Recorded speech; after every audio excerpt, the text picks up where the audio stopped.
capítulo 7, por favor.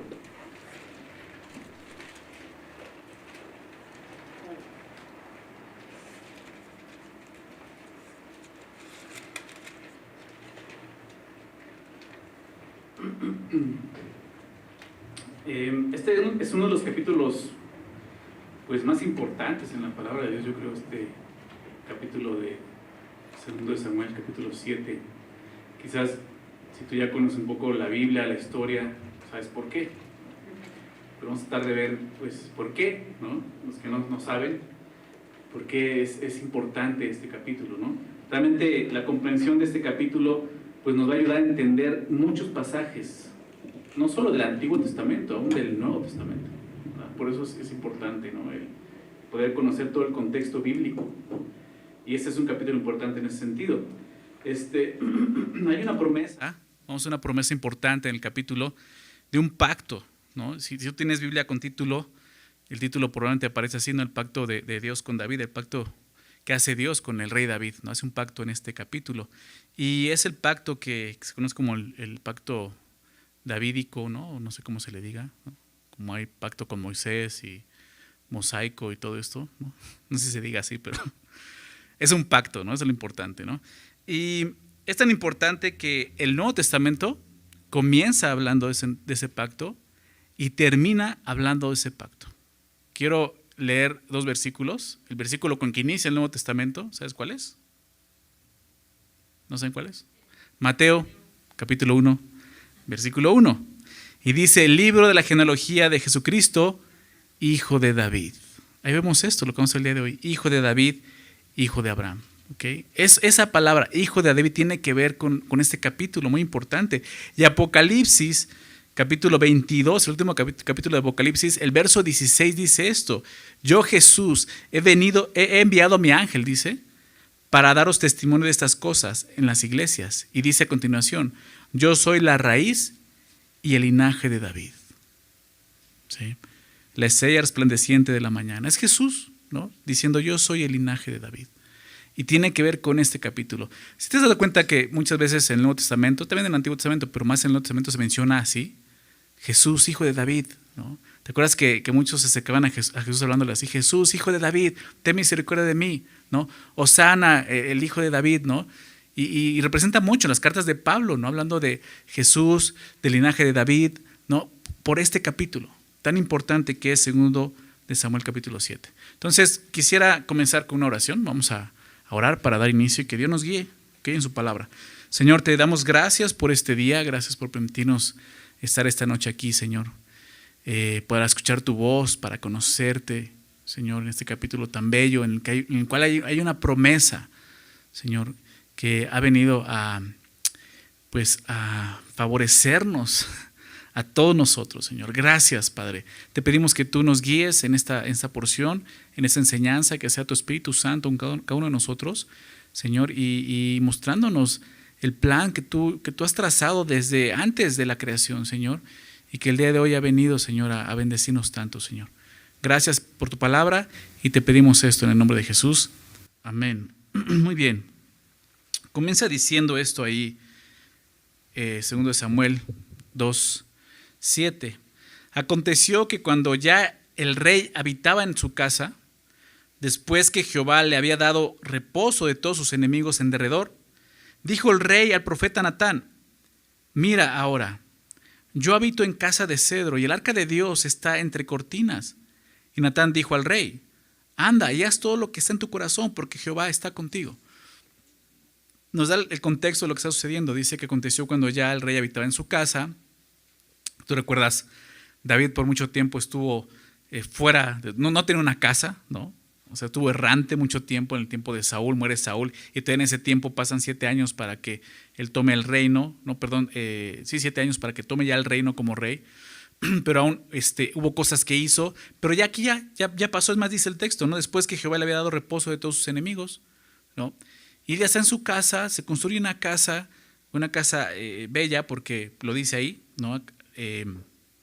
De cedro, ¿no? Ahorita vamos a hablar de eso. Pero lo que acaba de suceder en el capítulo anterior es que David trae el arca del pacto, ¿recuerdas? A la capital. Realmente David acaba de establecer la capital del reino ahí en Jerusalén. Y es por eso que lleva el arca de Dios a ese lugar. Para él era importante eso, ¿no? Que también el centro de adoración de Israel estuviera ahí en la capital. Entonces lleva el arca. Y viviendo ahí él, y viendo el arca, se da cuenta de algo, ¿no? Pues mi casa, yo estoy muy cómodo en mi casa, pero el arca está ahí en una tienda simplemente, ¿no? Entonces, David dice el verso que dijo el rey al profeta Natán. Qué interesante, porque ya no se le reconoce como simplemente David, ya dice el rey, ¿no? Porque ya el rey es David, ¿no? Estamos hablando de David. Pero ya introduce un nuevo personaje que es el profeta Natán. En este momento ya aparece Natán, ¿no? Anteriormente veíamos a Samuel en el tiempo de Saúl, pero aquí está Natán, un personaje importante en la vida de David, ¿no? Lo vamos a ver en dos ocasiones, capítulo 7 y capítulo 12, ¿no? Capítulo 7 cuando Dios le da esta promesa a David, y capítulo 7 cuando Dios confronta a David, ¿verdad? Con su pecado. Pero bueno, estamos en esa sección. Introduce a Natán, como te decía, un profeta importante en la vida de David, pero él se da cuenta de esto. Mi casa, yo estoy bien en mi casa de cedro. El cedro es una madera lujosa, por lo tanto bastante costosa, y esto quiere decir que la casa de David era bastante lujosa, ¿no? Él dice, yo estoy ya, o sea, no dice, pero probablemente ya es un palacio, ¿no? Quizás no el palacio que llegó a tener, pero por lo menos ella está disfrutando de una comodidad, es lo que está pasando aquí. Pero al ver el arca de Dios, que estaba entre cortinas, como dice el texto, ¿no? Y él vivía en una casa lujosa, pues eso le molesta a David, ¿no? Y David tiene una intención, ¿no? De hacer algo bueno, algo honorable, ¿no? Delante de Dios, que es hacerle una casa, ¿no? Para David la tienda del tabernáculo ya no era el lugar apropiado, ¿no? para el arca de Dios, y más cuando lo comparaba pues con su casa de cedro. Entonces acude al profeta Natán para consultar su deseo de hacerle ahora una casa para Dios. Y Natán responde de una manera un tanto ligera, digámoslo así, y peligrosa, y equivocada, y no adecuada, ¿no? Le dice, anda, sigues rey, tú eres el rey, pues haz lo que quieras, ¿no? Haz todo lo que está en tu corazón. ¿Por qué? Porque Jehová está contigo, ¿no? Es interesante. La Biblia dice que nuestro corazón es engañoso y perverso más que todas las cosas, ¿verdad? Pero sin duda, cuando un corazón está rendido al Señor, es un corazón que va a ser movido por Dios, va a ser guiado por Dios, ¿no? Y creo que esa es la intención de Natán. Dios está contigo, o sea, lo que hagas va a ser bueno, porque sé que amas a Dios y estás siguiendo a Dios. Pero realmente Natán tenía que consultar a Dios, ¿no? Él tenía que haber consultado a Dios en esto. Vamos a ver que Dios corrige realmente a Natán, porque Natán tenía que haber consultado a Dios, no importa si David fuera el rey o un sirviente. Como profeta debía de consultar a Dios. Nosotros debemos de consultar, ¿qué aprendemos aquí? Tenemos que consultar a Dios en todo momento, ¿verdad? No podemos guiarnos simplemente por un buen deseo, o porque lo que quiero hacer se ve muy piadoso o es bueno. Antes debemos de preguntarle a Dios si eso es lo que Él quiere, siempre. No importa qué tan bueno, qué tan piadoso se vea lo que yo quiero hacer, siempre tengo que venir delante de Dios y preguntarle. Porque, pues vemos, el deseo de David no era malo, ¿verdad? Para nada era algo malo querer hacerle una casa a Dios. No era pecaminoso para nada, pero no era lo que Dios quería. Sin embargo, esto lo va a usar Dios, ¿no? Para darle esta promesa que se convierte en un pacto con el rey David, ¿no? Entonces, ¿qué sucede? Verso 4 dice, aconteció aquella noche que vino palabra de Jehová a Natán diciendo, ve y di a mi siervo David, así ha dicho Jehová, ¿tú me has de edificar casa en que yo more? Ciertamente no he habitado en casa desde el día en que saqué a los hijos de Israel de Egipto hasta hoy, sino que he andado en tienda y en tabernáculo, y en todo cuanto he andado con todos los hijos de Israel, he hablado yo palabra alguna de las tribus de Israel, a quien haya mandado apacentar a mi pueblo de Israel, diciendo, ¿por qué no me habéis edificado casa de cedro? Entonces Dios le muestra a Natán su equivocación, ¿no? Porque le habla, ¿no? Y por medio de Natán, Dios le dice a David, o sea, ¿tú me vas a edificar casa a mí, David? Muy buena pregunta, ¿no? O sea, ¿tú crees que tú puedes hacerme una casa? O sea, ¿le vas a construir una casa a Dios? Ok, ¿de qué tamaño va a ser? ¿No? ¿De qué tamaño serán las recámaras? ¿De qué tamaño vas a hacer mi sala, mi comedor, ¿no? Mi cocina, David? O sea, creo que no puedes encerrar a Dios en un lugar, ¿me explico? O sea, el día de hoy conocemos que hay muchas iglesias, ¿no?, entre comillas lo digo, como lugares físicos, catedrales increíbles, muy grandes. Y es el sentido, te das cuenta, las iglesias católicas la mayoría son así grandes. No tienen que ser lugares altos, porque simbolizan eso, el lugar donde Dios habita, ¿no? Pero tú y yo sabemos que no ese es el lugar donde Dios habita, ¿verdad? Ahorita vamos a ver dónde es donde Dios habita, lo vamos a recordar. Pero esa es la idea de la pregunta que Dios le hace a David. O sea, ¿tú vas a hacer casa a mí? O sea, nunca he necesitado casa aquí en la tierra, David. Dios nunca tuvo una casa permanente en la tierra, es lo que le está diciendo. El trono de Dios está ¿en dónde? En el cielo, ¿verdad? Él le dice, ¿alguna vez le he pedido yo a este pueblo que me edifique casa de cedro? O sea, ¿crees que yo necesito una casa lujosa como la tuya? ¿Alguna vez te has enterado, supiste que yo, alguno de los profetas, alguno de los patriarcas, ¿no?, de los otros reyes, del otro rey o los jueces, les pedí que me hicieran alguna casa? No. Hemos estudiado la Biblia desde Génesis hasta este momento y en ningún momento Dios pidió eso, ¿verdad? Nunca dijo eso. Lo que les pidió es, hágame una tiendita, ¿no? Tabernáculo, ¿recuerdan? Era una tienda de campaña, es lo que les está pidiendo, ¿no? Lo que les pidió más bien, desde el Éxodo. Entonces le está diciendo, desde el Éxodo, pues Dios había morado con su pueblo en un tabernáculo. En ese momento no había necesidad de cambiar de residencia para Dios. Entonces lo que a Dios le importaba era esto, estar con su pueblo. ¿Sí? Estar con su pueblo. Esa fue la promesa que les hizo. Yo estaré con ustedes. Los voy a guiar, ¿recuerdas? Una nube de día, una columna de fuego de noche. Voy a estar con ustedes. Eso era lo más importante. La casa era lo menos importante para Dios. Lo más importante es que Él iba a estar con su pueblo. ¿Sí? Y David tiene que entender eso. Cuando Jesús se hizo carne, dice la palabra de Dios, 1 de Juan 1:4, fue así como Juan lo describió. ¿Ustedes recuerdan? Juan 1:14, y aquel verbo fue hecho carne y dice, y habitó entre nosotros. Y vimos su gloria como del unigénito del Padre, lleno de gracia y de verdad. Y cuando dice habitó entre nosotros, la palabra habitar significa tabernaculizar, ¿no? O sea, es extender su tabernáculo, su casa de campaña. Pero Jesús tomó ese tabernáculo como un cuerpo humano, ¿se dan cuenta? Pero realmente no vino a un palacio, un lugar así. O sea, está mostrando a Dios, yo no estoy en una casa en la tierra.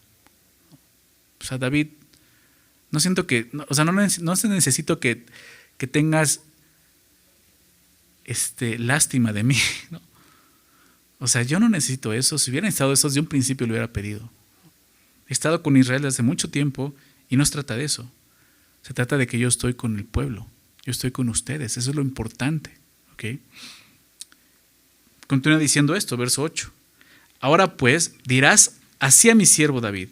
Así ha dicho Jehová de los ejércitos, yo te tomé del redil, de detrás de las ovejas, para que fueses príncipe sobre mi pueblo, sobre Israel. Y he estado contigo en todo cuanto has andado, y delante de ti he destruido a todos tus enemigos, y te he dado un nombre grande, como el nombre de los grandes que hay en la tierra. Y entonces Dios empieza a decirle, o sea, David, recuerda todo lo que yo he hecho. He hecho por ti, en ti, le está diciendo. O sea, ¿de dónde saqué? Del redil, de las ovejas. Lo tomó del redil cuando pastoreaba las ovejas de su padre, ¿recuerdas? Ahí fue cuando lo ungió, por medio del profeta Samuel, ¿recuerdan? Entonces le está recordando esto. Y yo fui quien te tomó con un propósito. Tú le estás recordando, ¿de dónde saqué yo? O sea, el que estés en una casa de cedros porque yo te escogí. Te puse como príncipe de mi pueblo. Te puse a dirigir mi pueblo. Ahora yo te he exaltado como rey de todo Israel. Entonces Dios empieza a recordarle lo que él ha hecho con David. Es muy interesante. Porque, o sea, aunque David tiene un buen deseo en su corazón está un poco desviado. Y Dios le está recordando esto para decirle, recuerda quién soy yo y quién eres tú, ¿no? Y esto le va a ayudar mucho a David, ¿no? Y nos va a ayudar a nosotros. Esto obviamente nos ayuda a recordar de dónde nos sacó Dios. ¿Recuerdas de dónde sacó a ti Dios? ¿Verdad? Igual estabas atrás de las ovejas, ¿no? Lleno de ovejas. Y de ahí nos saca Dios y nos exalta y nos lleva a un punto de ser ahora sus hijos, de poder conocerle, tener una relación con Él. Y Dios le está diciendo a David, esto es más importante. Verso 10 le continúa diciendo esto. Además, yo fijaré lugar a mi pueblo Israel y lo plantaré, para que habite en su lugar y nunca más sea removido, ni los inicuos le aflijan más, como al principio, desde el día en que puse jueces sobre mi pueblo Israel. Y a ti te daré el descanso de todos tus enemigos. Asimismo Jehová te hace saber que Él te hará casa. Entonces aquí empieza a darle ya esta promesa, ¿no? Dios le promete a David que bajo su reinado establecerá a un Israel permanente y seguro, ¿no? Dice, no como fue anteriormente desde los jueces, ¿no? Y estudiamos los jueces y vimos cómo siempre en los jueces venían naciones y oprimían a Israel, ¿no? Y Dios tiene que levantar un libertador, etcétera, etcétera. Dice, de ese momento ustedes han sufrido siempre por la tierra. Obviamente eso fue consecuencia de su pecado, ¿verdad? Por no obedecer a Dios. Pero dice, pero a través de ti voy a traer esto, ¿verdad? Un Israel que va a permanecer y va a permanecer seguro, ¿sí? Obviamente Israel sufrió más adelante, ¿no? Esto creo que está apuntando más a la profecía que vamos a ver, ¿no? Porque al final le dice esto, asimismo Jehová te hace saber que Él te hará casa. O sea, le dice, no, David, tú no vas a hacer casa a mí. Yo te voy a hacer casa a ti, ¿no? Y aquí empieza la promesa en el versículo 12. Dice así, y cuando tus días sean cumplidos y duermas con tus padres, yo levantaré después de ti a uno de tu linaje, el cual procederá de tus entrañas y afirmaré su reino. Él edificará casa a mi nombre y yo afirmaré para siempre el trono de su reino. Yo le seré a él padre y él me será mi hijo. Y si él hiciere mal, yo le castigaré con vara de hombres y con azote de hijos de hombres. Pero mi misericordia no se apartará de él como la parte de Saúl, al cual quité de delante de ti. Y será afirmada tu casa y tu reino para siempre delante de tu rostro, y tu trono se establecerá eternamente. Conforme a todas estas palabras y conforme a toda esta visión, así habló Natán a David. Y aquí vemos estos versículos tan importantes donde viene el pacto y la promesa que Dios hace con David. Para empezar le dice, cuando tus días sean cumplidos y duermas con tus padres. ¿Quiere decir eso? Cuando ya hayas muerto, David, ¿no? O sea, le está diciendo, esto no lo vas a disfrutar tú aquí en la tierra. No, esto ya va a ser cuando tú estés muerto. Dice, yo levantaré después de ti a uno de tu linaje, esa es la promesa, a un descendiente tuyo, el cual procederá de tus entrañas y afirmaré su reino, ¿no? Estas son las palabras con del pacto, ¿no? de Dios con el rey David. Y la promesa que Dios le hace a David es como muchas que encontramos tanto en el Antiguo Testamento como algunas del Nuevo Testamento. Tienen un cumplimiento próximo, futuro próximo, y un cumplimiento a un futuro lejano, ¿sí? O sea, tienen como si fueran dos profecías, ¿no? Dos cosas que tienen que cumplir. Y es el sentido de esta profecía. Hay cosas que se van a cumplir próximamente. Parte de esta promesa se cumplirá con Salomón, hijo de David. Es el que le seguiría, ¿no? El rey Salomón lo conocemos. Él sería el primero en construirle un templo a Dios, ¿verdad? El templo de Salomón. Por eso le dice, uno de tu linaje me va a construir casa. Será Salomón. Pero también está hablando de otro más adelante, ¿no? Entonces, hay algunas partes de la promesa que no encajan con Salomón. Por ejemplo, esto, que va a afirmar para siempre su trono. ¿Sí? Como dice el verso 13, realmente con Salomón no ocurre eso. El trono de David fue interrumpido en la época del cautiverio, ¿recuerdan? Israel es llevado cautivo, todo Israel llevado cautivo a Babilonia por 70 años. Y realmente ahí termina, hasta ese momento, y hasta el día de hoy, la monarquía de Israel. Ya no hay más reyes en Israel. Ya cuando regresan a reconstruir la ciudad, ya no hay reyes. Está el gobernador que es Esdras, ¿recuerdas? Nehemías. Ya no hay reyes, ¿sí? Entonces, los reyes que encontramos ya en el Nuevo Testamento ya no son reyes precisamente judíos, ¿no? Entonces, algunas promesas, como te decía, se cumplen con Salomón, pero otras son futuras. Entonces, ¿de quién está hablando? ¿A quién se está refiriendo? Al Mesías, ¿verdad? La palabra Mesías significa ungido, ¿recuerdas? Lo que significa la palabra Mesías, ungido.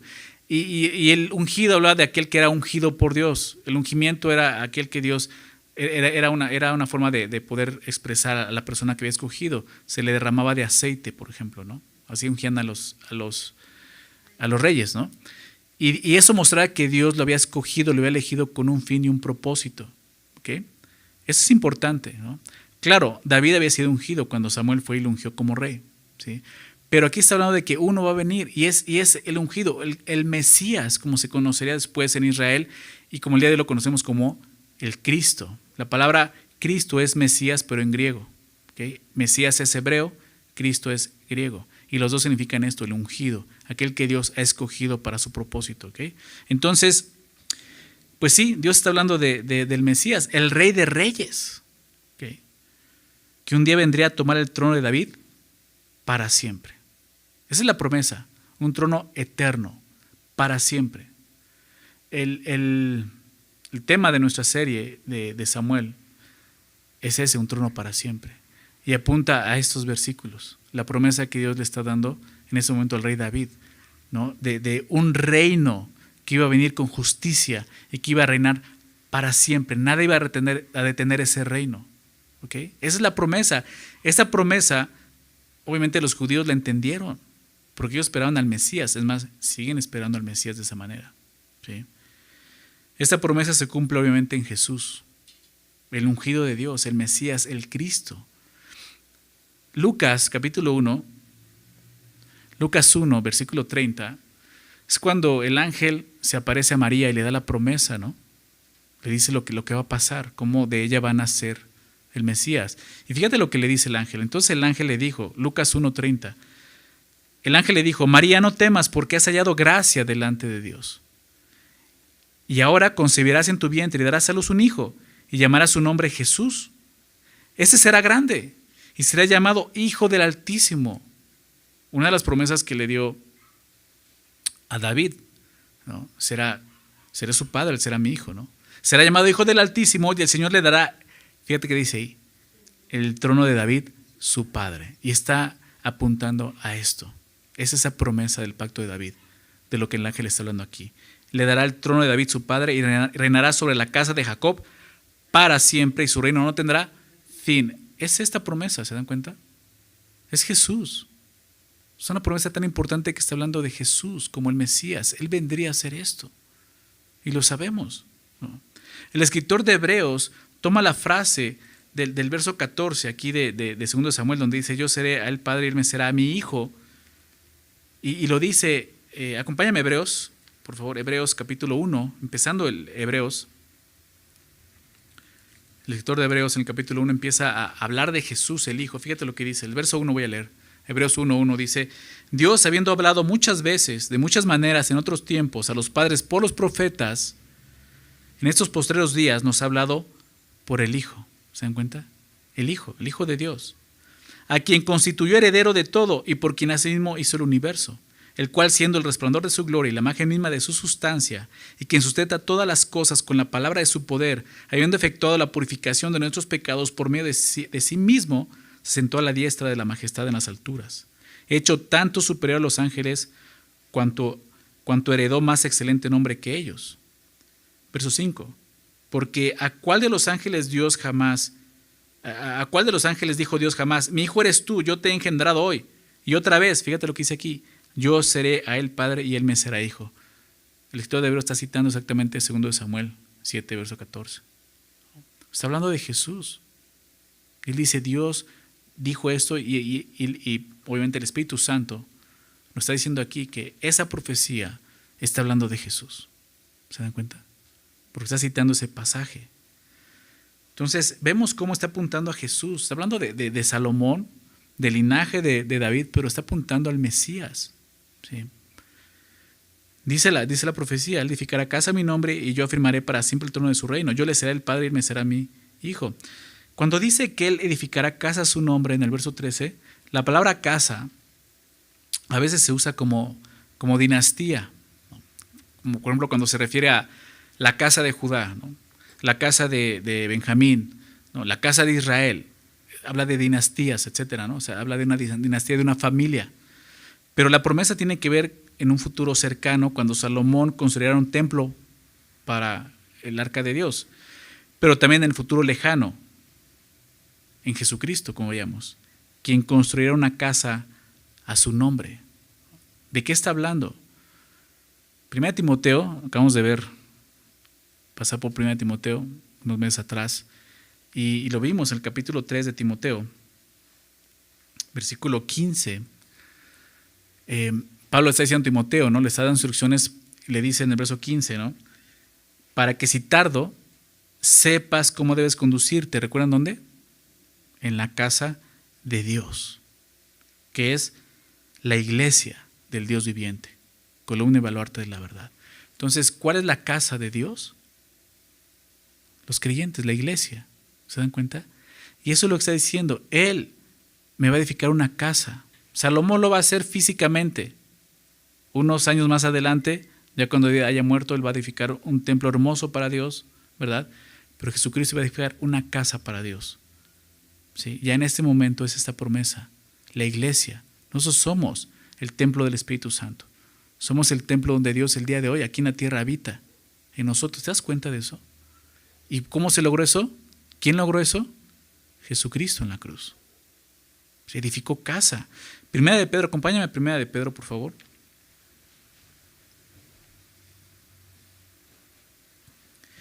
Primera de Pedro, capítulo 2. Después de venir hablando de la salvación, ¿no? Y de que ahora Jesús precisamente hizo eso, abrió un camino para acercarnos a Dios, nos invita a hacerlo. Verso 4, Primera de Pedro 2, 4, dice, acercándoos a Él. Dice, piedra viva. ¿De quién está hablando? De Jesús. Es una piedra viva. Ahorita vamos a ver por qué dice que es piedra viva. Desechada ciertamente por los hombres, mas para Dios escogida y preciosa. Una piedra que Él escogió, ¿verdad? Y claro, eso lo hizo desde mucho tiempo atrás, pero hasta dijo por dónde iba a llegar, ¿no? Del linaje de David. Vosotros también como piedras vivas, nosotros, piedras vivas, sed edificados como casa espiritual, ¿verdad? Una casa se edifica con piedras, ladrillos, son piedras. Pero dice piedras vivas, casa espiritual, se habla de forma espiritual. Nosotros, los creyentes, somos esas piedras, cada uno de nosotros, pero somos piedras vivas. ¿Sí? No somos piedras que están nada más paradas ahí, ¿no? Sosteniendo algo. O sea, realmente, bueno, somos columna y baluarte de la verdad, pero estamos vivos, es lo que se refiere. Nosotros es la iglesia, una casa espiritual. Dice, y sacerdocio santo, ¿para qué? Para ofrecer sacrificios espirituales aceptables a Dios. ¿Qué se hacía en el tabernáculo? En el altar sacrificaban animales para Dios. Era el lugar del sacrificio. No había otro lugar donde alguien pudiera ir a sacrificar. Hasta ese momento, antes de ese momento, pues sí, veíamos a Abraham, ¿no? A Isaac, a Jacob sacrificando animales en los montes. Pero ya en ese momento, ya Dios instituyó, ¿no? El tabernáculo y dijo, aquí se va a hacer los sacrificios a Dios. Y todos tenían que ir, no importa dónde vivían los judíos, tenían que ir desde muy lejos a ese lugar para hacer sacrificios. El día de hoy somos nosotros la iglesia. Nuestras vidas son un sacrificio para Dios. Es lo que dice Romanos, ¿no? Sacrificio vivo, santo, agradable a Dios, Romanos 12. Que es tu culto racional, Romanos 12:1. Entonces, está hablando de eso, sacrificios espirituales, ¿no? Aceptables a Dios por medio de Jesucristo. Dice, por lo cual también contienen las escrituras. He aquí pongo en Sión la principal piedra del ángulo, escogida, preciosa. Es la piedra que es Jesús. Y que el que creyere en Él no será avergonzado. Dice, para vosotros pues, los que creéis, Él es precioso. Pero para los que no creen, la piedra que los edificadores desecharon ha venido a ser la cabeza del ángulo, aquello que realmente ellos desecharon. Y vemos eso. El mismo pueblo de Israel desechó ¿a quién? Al ungido de Dios, al Mesías, a Cristo. Lo desechó. Y está hablando de eso. Fue desechado esa piedra preciosa, el ángulo, en el que Dios iba a formar ahora esta casa que prometió a David. Lo desecharon. Y piedra de tropiezo y roca que hace caer, porque tropiezan en la palabra, siendo desobedientes, a lo cual fueron también destinados. Mas vosotros, nuevamente, la iglesia, sois linaje escogido, real sacerdocio, nación santa, pueblo adquirido por Dios, para que anunciéis las virtudes de aquel que os llamó de las tinieblas a su luz admirable. Vosotros que en otro tiempo, dice, no erais pueblo, pero que ahora sois pueblos de Dios. Que en otro tiempo no habéis alcanzado misericordia, pero ahora habéis alcanzado misericordia. ¿Se dan cuenta? Es la casa que Dios que Jesucristo hizo para Dios, ¿sí? A través de su sacrificio en la cruz. Está apuntando a eso también, regresando a Samuel. Entonces, es parte de este pacto. La segunda parte del versículo 14 se refiere a los reyes que seguirían del linaje de David, porque dice esto, ¿no? Y si él hiciere mal, yo le castigaré con vara de hombres y con azotes de hijos de los hombres, ¿no? Pero mi misericordia no se apartará de él, como la aparté de Saúl, al cual le quité de delante de ti. Es interesante lo que dice aquí, ¿no? Todos los reyes que iban a seguir de David, hubo reyes malos que sufrieron castigo de Dios, pero sí, su misericordia no la apartó de ellos. ¿Por qué? Porque no hizo como hizo con Saúl. Cuando Saúl fue desobediente, ¿qué sucedió? ¿Recuerdan? Dios cortó su linaje, Dios cortó su reino, escogió a otro que no era descendiente de Saúl, David. O sea, David está diciendo, ok, si ellos no obedecen, yo voy a castigarlos, pero el reino va a ser permanente. ¿Se dan cuenta? O sea, ese reino no va a ser como lo hice con Saúl, que lo corté. Este reino va a permanecer para siempre, el linaje. Y esto es bien importante entenderlo. ¿Okay? Ahorita vamos a ver un poco más al final. Pero lo que le está diciendo, no va a ser lo mismo que hice con Saúl. ¿Sí? Este Mesías va a llegar de tu linaje. ¿Okay? Y nada va a impedir eso. Prácticamente lo que está diciendo. ¿Okay? Entonces, bueno, de alguna manera, dice, déjame leerlo otra vez. Si hiciere mal, yo le castigaré con vara de hombres y con azotes de hijos de los hombres. Y lo interesante, podemos decir, bueno, Jesús no hizo mal. Pero Jesús llevó nuestro pecado en la cruz. Y fue azotado. Y fue herido. No por su maldad, sino por nuestra maldad. Fue castigado por Dios. ¿Te das cuenta de eso? Sí, algunos dicen, bueno, no está hablando de Jesús porque está hablando de los reyes que continuarían. Pero de alguna manera lo podemos ver en Cristo. ¿Por qué? Porque realmente Jesús llevó nuestra maldad. O sea, no fue simplemente que dijo, bueno, yo voy a tomar su maldad. No. O sea, Jesús, dice la palabra que al que no conoce pecado, por nosotros lo hizo pecado, ¿verdad? Para que fuésemos hechos justicia de Dios en él. ¿Se dan cuenta de eso? Al que no conoció pecado a Jesús, lo hizo pecado. No solo lo hizo un pecador, sino Dios vio en él la maldad de todos nosotros. O sea, Jesús realmente estaba llevando la maldad por nosotros en todos los sentidos. Y Dios sí lo castiga. Y lo castigó con vara de hombre, la cruz, ¿verdad? Pero sabemos que fue la victoria. Entonces,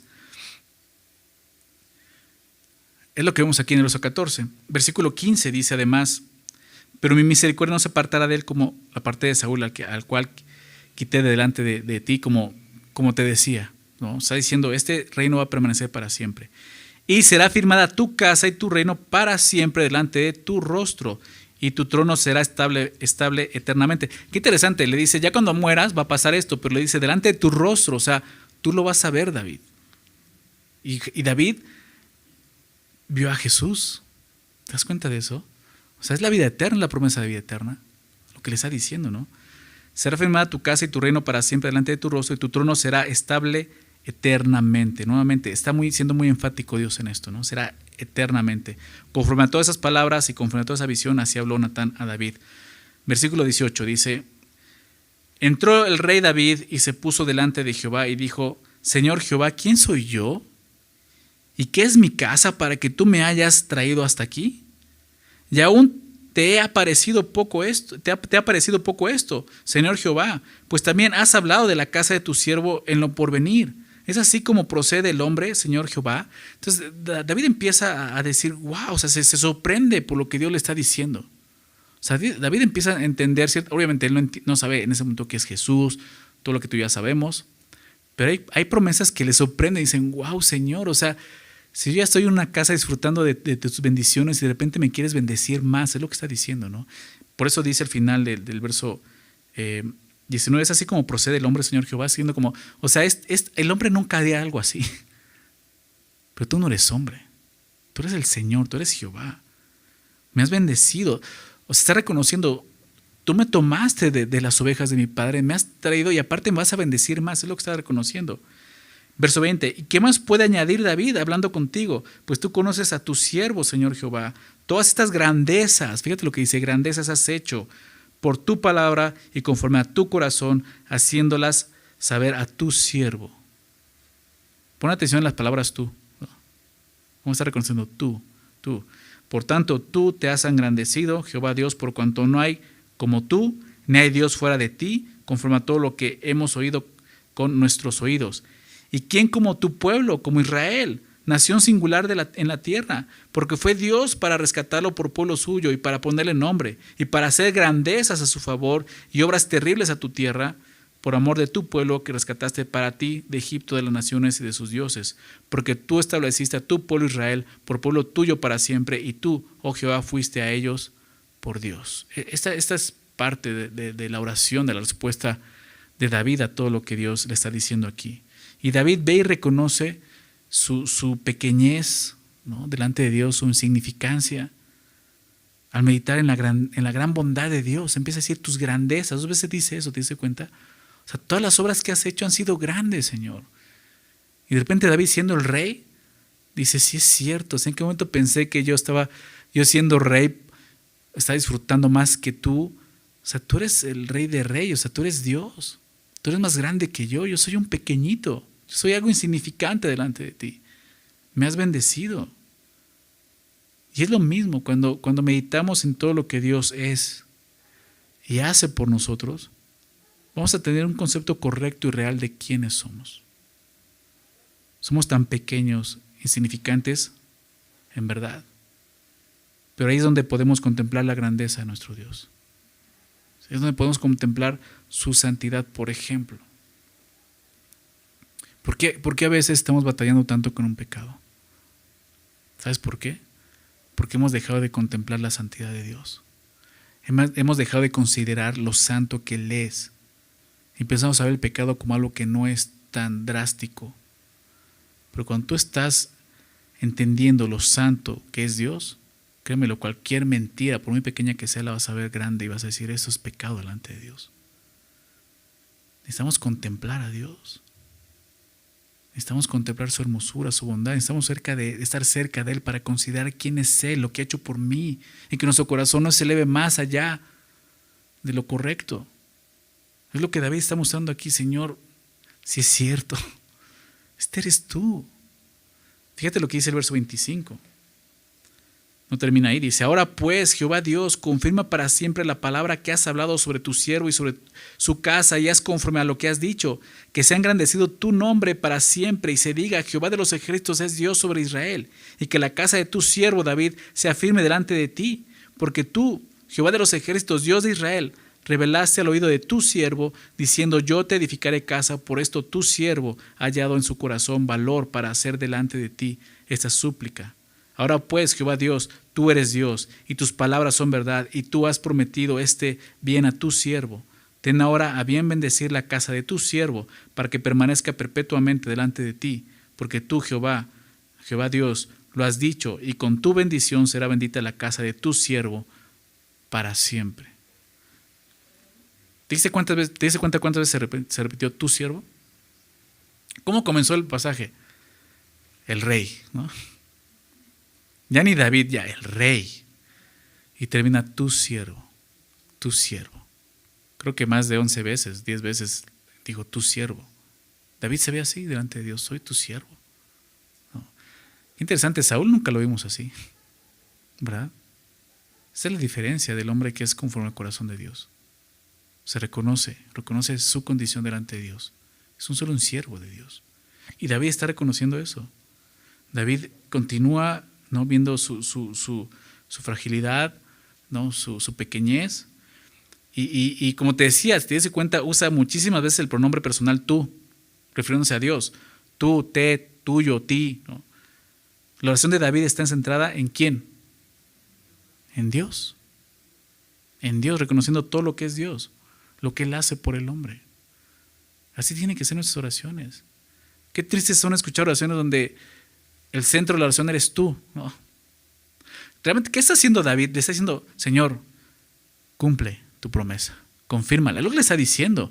Pero qué interesante, no está diciendo, Señor, yo reclamo la promesa, ¿no? Yo arrebato la promesa. ¿Qué diferencia? ¿Te das cuenta? ¿Qué diferencia? Esas personas que andan predicando eso no saben delante de a quién le están hablando. O sea, realmente David está haciendo eso y Dios no se enoja por eso. O sea, realmente David está considerando la bondad de Dios y dice, Señor, hazlo. Tú lo prometiste, tú vas a cumplir tu palabra. Me vas a bendecir. Y David reconoce, yo no merecía esto. Es cierto, Señor, tú me sacaste de ahí. Tú escogiste un pueblo del cual vengo yo, un pueblo insignificante. Y ahora nos vas a usar de esta manera. O sea, le está entendiendo. O sea, día de mi linaje vas a continuar una descendencia por toda la eternidad. ¿Se dan cuenta de la promesa que le está haciendo? David la entiende. Y por eso está glorificando a Dios, hablando de su bondad, de su grandeza, y está enfocado en Dios. Y David ora y pide que Dios confirme su promesa para que el nombre de Dios sea engrandecido. No para que el nombre de David sea engrandecido. ¿Verdad? Date cuenta de eso. Y el nombre de David es conocido. El rey David hasta en las mañanitas sale, ¿verdad? Todos conocen al rey David. No conocen ni un salmo, pero las mañanitas sí. Pero David está enalteciendo, engrandeciendo el nombre de Dios. Ese es el propósito, ¿verdad? David termina simplemente asombrado y glorificando a Dios. Todo lo que tú vas a hacer, Señor. Ahora bien, el pacto de Dios con David, pues lo que está haciendo es garantizar algo, que su propósito de traer la humanidad a un rey justo será cumplido. Prácticamente lo que está diciendo, yo voy a cumplir mi promesa. ¿Sí? Veamos esto a la luz de la Biblia. Por eso decía al principio, es un pasaje importante para entender muchos pasajes de la palabra de Dios. Esta promesa realmente no comenzó aquí. Esta promesa comenzó desde el libro de Génesis, ¿verdad? Y no estoy hablando de Abraham, que fue el primero que le hizo una promesa como tal, ¿verdad? Te bendeciré y serás de bendición a todas las naciones. Génesis capítulo 12, no 13. No, estoy hablando de Génesis 3. ¿Recuerdas Génesis 3? Adán y Eva pecando contra Dios. Y Dios hace una promesa muy importante que tiene que ver con esto y con todo lo que la Biblia enseña. Génesis 3:15. Recordemos eso, Génesis 3:15. Dice así. Dios le dice a la serpiente, ¿recuerdas? Ya llamó a Adán, ya le dijo, ¿dónde estás tú? Pero no lo maldice. Maldice la tierra por su culpa. Pero Adán no lo maldice, a Eva no la maldice. También la llama y le dice, ¿qué hiciste? Pues la serpiente me engañó. Y va con la serpiente y no le pregunta nada. La serpiente le dice esto: pondré enemistad entre ti y la mujer, y entre tu simiente y la simiente suya. ¿Se dan cuenta de esto? Tu simiente y la simiente. La palabra simiente habla de la semilla. Tu descendencia y la descendencia de ella.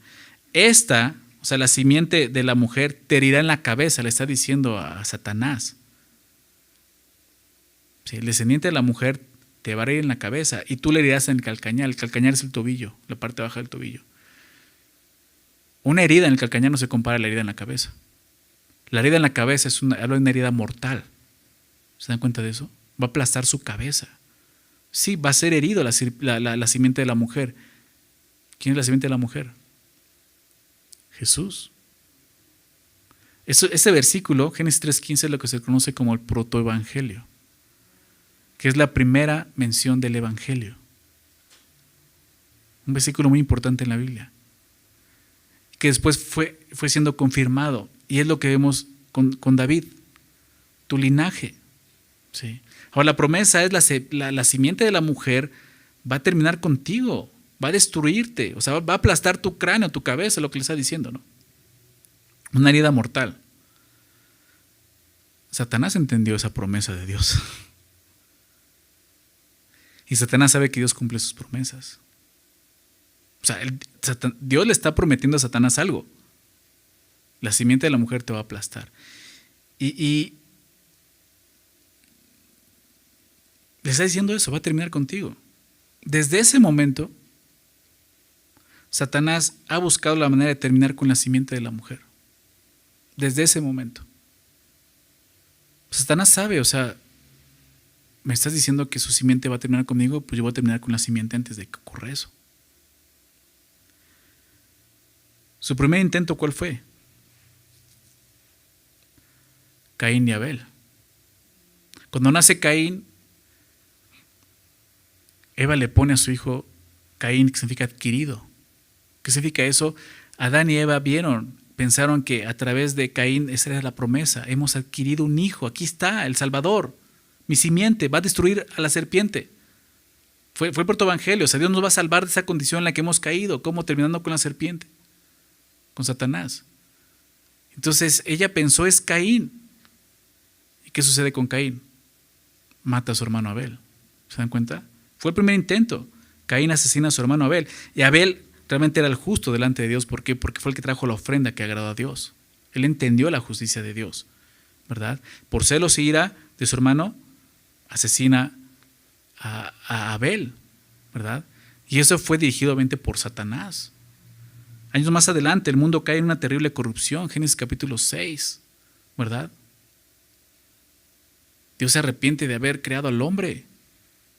Una corrupción dirigida por Satanás. Los ángeles caídos empiezan a meterse con los hijos de los hombres. Y Dios tiene que tomar la decisión de destruir a todo ser viviente de la tierra. Buscando terminar con la simiente de la mujer, Satanás empieza a hacer esto, pero hay uno que haya gracia delante de Dios. Noé, ¿recuerdas? Quien repobló la tierra y la semilla siguió permaneciendo. O sea, la promesa de Dios seguía ahí. Más adelante, años más adelante, vemos a Faraón, en el tiempo del Éxodo, mandando a asesinar a todos los bebés varones de los hebreos, ¿recuerdas? Y detrás de todo eso estaba Satanás buscando terminar con la simiente de la mujer. ¿Para qué? Para que al final no aplaste su cabeza. Después vemos en el libro de Esther, Amán, ¿recuerdan? Queriendo emitir un decreto para matar a todos los judíos para terminar con la simiente de la mujer. Y así, a medida que se desarrolla la historia, a medida de que Dios va revelando más y más su plan, que el Mesías vendría de la tribu de Judá, del linaje de David, como vemos en este capítulo, Satanás busca destruir la simiente de la mujer. Ahora entendemos por qué Saúl insistió tanto en querer matar a David. ¿Se dan cuenta? O sea, nunca te preguntaste, ¿y por qué Saúl quería matarlo? O sea, no le hacía mal. Al contrario, pues era Satanás. ¿Se dan cuenta de eso? Querían terminar con la simiente. En el libro de Segundo de Crónicas, capítulo 22, verso 10 al 12, no nos da tiempo de leerlo, pero narra la historia de una mujer llamada Atalía. ¿Se han leído? Una mujer que por querer tomar el reino extermina toda la descendencia real de la tribu de Judá, excepto un bebé que es escondido por Josabet. El bebé era Joás. O sea, en un momento del linaje, el linaje de David quedó en este bebé que fue escondido. ¿Se dan cuenta? Nuevamente el intento de Satanás de terminar con la simiente de la mujer. Entonces, al ver esto, vamos considerando cada cosa que está sucediendo en la historia y todo lo que está pasando. Satanás sabe la promesa que quizás nosotros no consideramos, que Israel no consideró, la simiente. Llegando al inicio del Nuevo Testamento, vemos al rey Herodes mandando a matar a todos los bebés en Belén, ¿recuerdas? ¿Por qué? Porque Satanás sabía que iba a llegar a este mundo la simiente de la mujer que aplastaría su cabeza. Por último, quiero adelantarme un poco aquí en la historia al seguir el linaje de David, porque hay un momento en el que el linaje es maldito por Dios. Acompáñame a Jeremías 22. Jeremías 22, el profeta Jeremías y hace esta profecía en contra de un rey.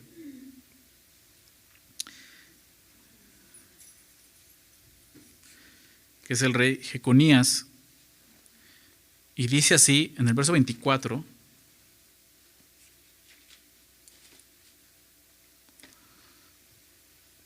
Vivo yo, dice Jehová, que Siconías, es este rey, que te decía Jeconías, también se le conocía como Conías, hijo de Joacín, rey de Judá, fuera anillo en mi mano derecha, aún allí, dice, te arrancaría. Te entregaré en mano de los que buscan tu vida y en mano de aquellos cuya vista temes. Sí, en mano de Nabucodonosor, rey de Babilonia, y en mano de los caldeos. Te haré llevar cautivo a ti y a tu madre que te dio a luz, a tierra ajena en que no naciste, y allá moriréis. Y a la tierra a la cual ellos con toda el alma anhelan volver, allá no volverán. ¿Es este hombre Conías una vasija despreciada y quebrada? ¿Es un trasto que nadie estima? Porque fueron arrojados él y su generación, echados a tierra que no habían conocido. Entonces está hablando de él, o sea, realmente está diciendo, o sea, este no fue un buen rey, está diciendo, lo voy a castigar, ¿no? Como Dios dijo. Pero realmente va a haber una maldición. Fíjate lo que dice el verso 29, tierra, tierra, tierra, oye palabra de Jehová. Verso 30 dice, así ha dicho Jehová, escribid lo que sucederá a este hombre privado de descendencia. ¿Te das cuenta?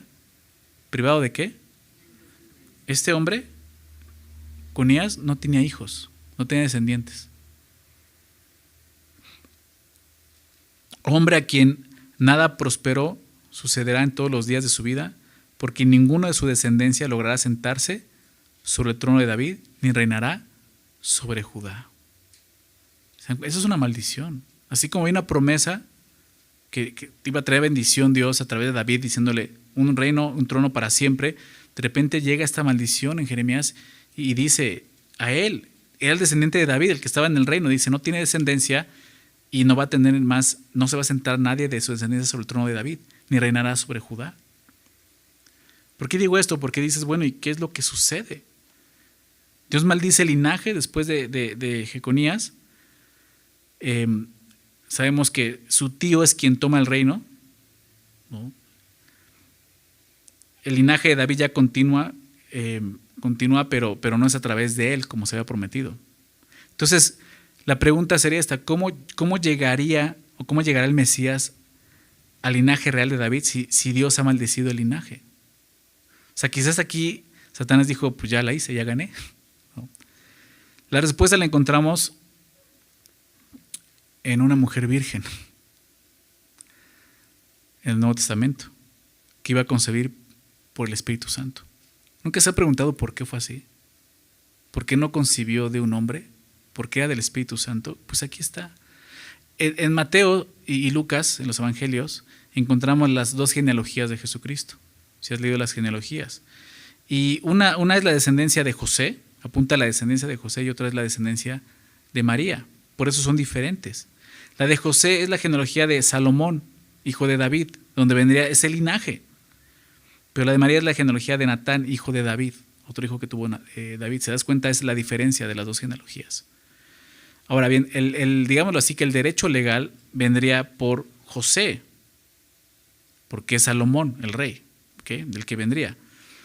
Pero sabemos que José no fue el verdadero padre de Jesús. ¿Okay? Fue el Espíritu Santo quien concibió a Jesús en el vientre de María. Entonces, al nacer de una virgen, el linaje de María se remonta a David, porque era hija de David, venía su descendencia de David. Pero por otro medio, lo hace por otro medio, omitiendo obviamente a Jeconías, omitiendo a Salomón, yendo por otra ruta a través de, como te decía, Natán, que fue el hijo de David, ¿sí? Llegando hasta David. Lo puedes leer en las dos genealogías. Entonces, digamos lo que María tiene la línea de sangre de David, pero no la línea de sangre legal que es la que fue maldecida. ¿Okay? Entonces, tiene derecho a gobernar por dinastía, pero nació de una virgen, por lo que, digamos lo que de esta forma escapa de la maldición. Así que el hijo tenía que venir de esa manera, no podría nacer de José. ¿Por qué? Porque la maldición diría que no habría más del linaje de Joconías, ¿no? Que veíamos Jocanías. Entonces es por eso que el Espíritu Santo quien concibe, ¿quién? A través de la mujer virgen, que es obviamente descendiente de David. Así que Dios maldijo la línea y de esa manera también elude su propia maldición al hacer que el Mesías naciera de una virgen. O sea, realmente eso es algo asombroso. Que Dios pudiera cumplir su promesa, porque muchos pueden decir, oye, pero ya no hay reyes. ¿De qué linaje iba a venir el rey? ¿Cuál es cómo es que Jesús vino?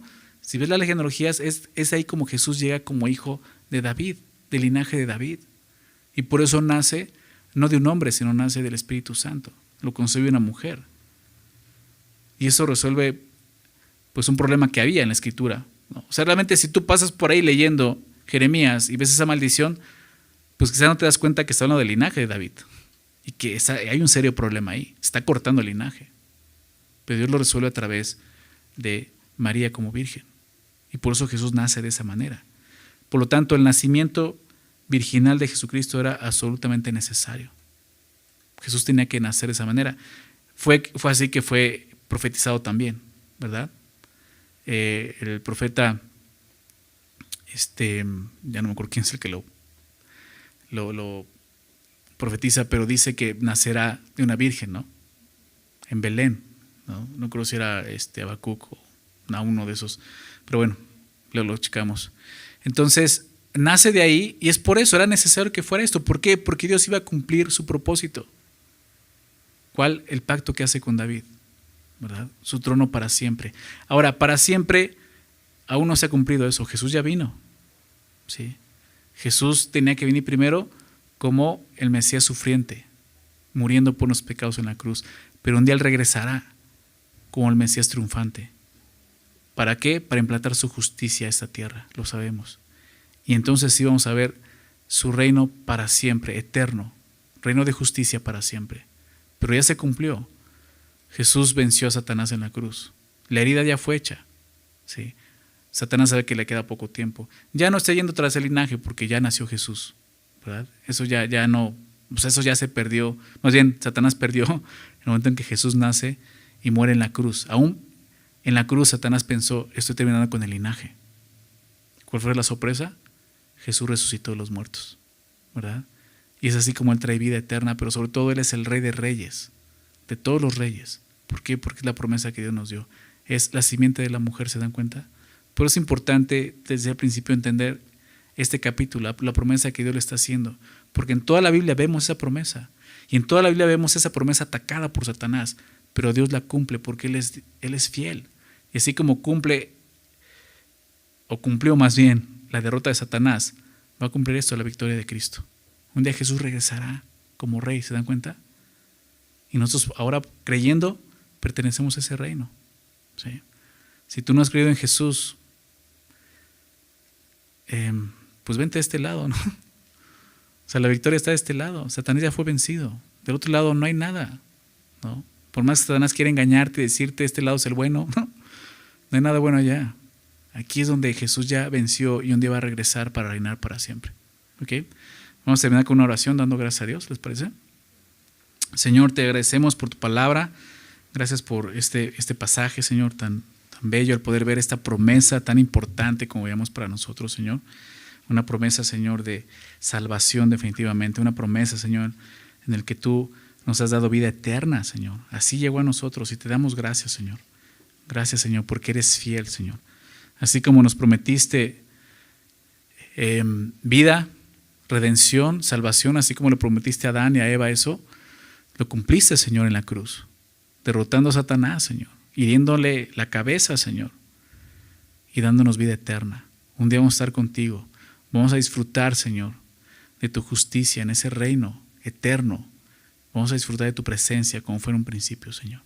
Esa es tu promesa y te damos gracias, Señor. Gracias por tu palabra, gracias por recordarnos el día de hoy esto, Señor. Se trata de ti, de tus bondades, de tu gracia, de tu amor, de tu misericordia para nosotros, Señor. Todo lo que nos podamos hacer aún, Señor. David quería hacerte una casa. Todo lo que podamos hacer viene de ti, Señor. Si David construyó una casa, Señor, esas piedras tú las hiciste, Señor. Las maderas tú las hiciste. No hay nada que podamos hacer que no venga de ti, Señor. Y te damos gracias, Señor. Le reconocemos y nos reconocemos como David, Señor, insignificantes delante de ti, Señor. Recordamos de dónde nos sacaste, Señor. Y lo único que podemos hacer es contemplar, Señor, tu gloria, contemplar tu hermosura, tu santidad, Señor. Y date toda la gloria, Señor, engrandecer tu nombre. Haz tu obra, cumple tus propósitos en nuestras vidas, pero con el único fin de que tú seas engrandecido, Señor. Gracias por tu palabra, gracias por este tiempo. En el nombre de Jesús, amén.